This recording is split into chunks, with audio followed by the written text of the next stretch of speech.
Hello, all the English teachers of the world. I really encourage you to use magic tricks with young learners in the EFL, ESL classroom.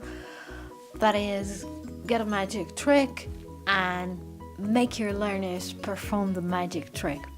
They'd be little magicians,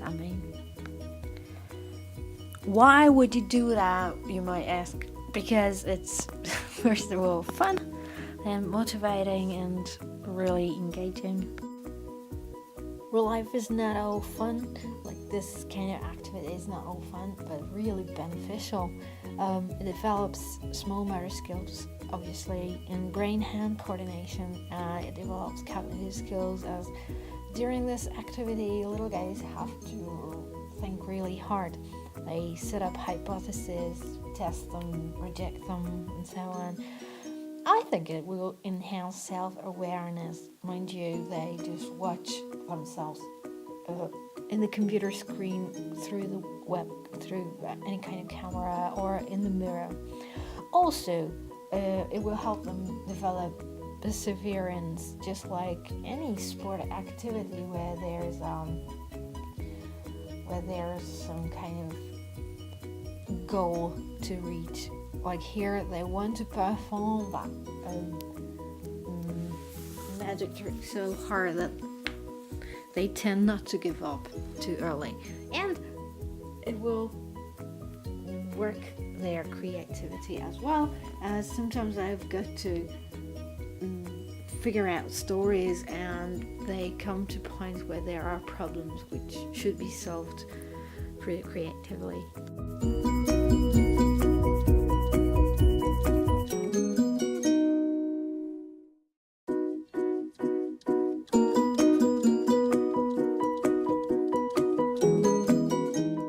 Need an easy to do trick with the story.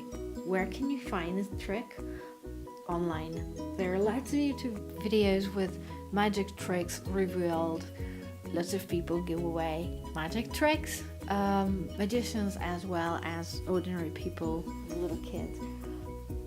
An easy to do trick is something that is easy to do, although not too easy, so you should require a certain amount of practice. And it should have a story. If you don't have a story, it's not really an English language classroom activity, is it?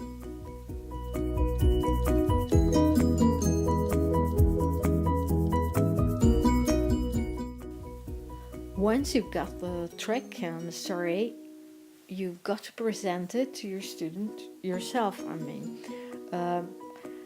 That's a funny situation because they are aware that you are not a magician, you're their teacher, but you can perform this real magical trick. So they have the feeling that similar ordinary people, they themselves can perform the trick. So they will want to perform the trick. So at this point, you can present the trick basically as many times as you want. That's providing them with ample amount of comprehensible input, and they will just listen to you on and on and on.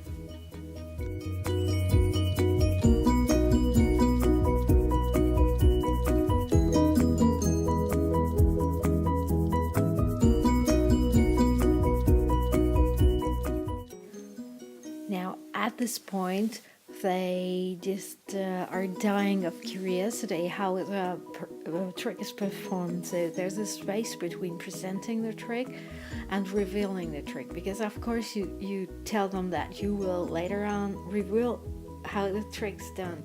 So this is the best place to use to do some language work. So this is where I usually cram all the drilling and all the writing and all the unpleasant and boring stuff that I want to do in the lesson, because that time they are really willing to do anything, and you can really push down the thread anything you want, and they will do it quite quickly because they want to know the secret of the trick.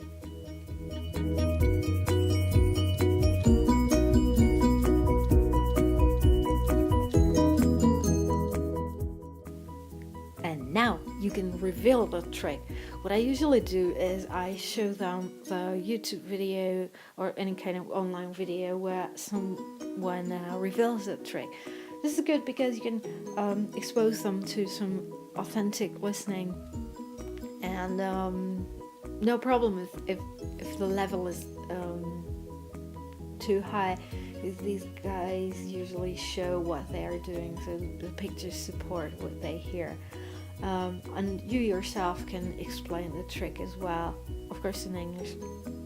And at this point you can emphasize how important speaking is while performing a magic trick. Because when you perform a magic trick to any audience by talking or telling stories, you can divide the attention of your audience. If you talk, they will look at your mouth or listen to the story and can't concentrate so hard on what you're doing with your hands.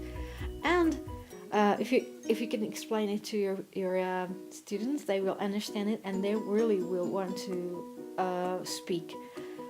Another thing, if you're lucky enough to have the parents' permission to upload these videos on YouTube, your students will understand why it's important to speak English and not the mother tongue. They will understand that more people in the world speak English, and if they want lots of views on YouTube,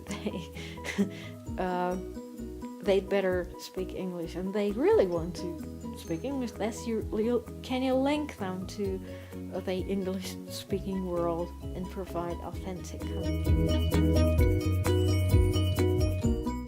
And here comes my favorite part, practice and rehearsal, where nothing happens but you give them the necessary props for the trick, and they practice it in front of the computer screen and camera, and they record what they do and see what they do, reflect, evaluate, record again, and make adjustments, and they're just working wonderfully. They just teach themselves how to do that trick. Wonderful.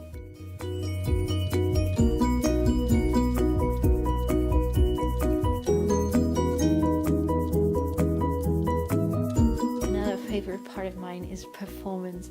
So it's really good just to create a video, upload it online, on YouTube, anywhere, and just see what people react.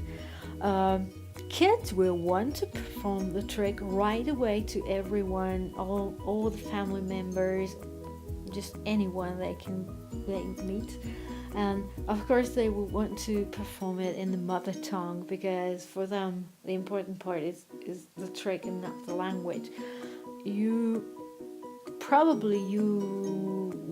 might want to ask parents to insist on the performance in English, and mind you, it's much more impressive.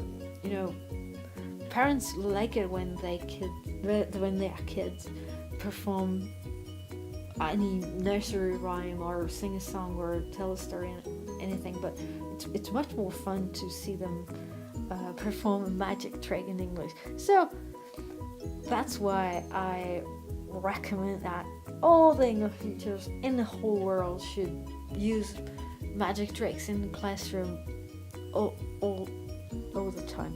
No. It's very difficult to make a video like this. Thanks for your patience.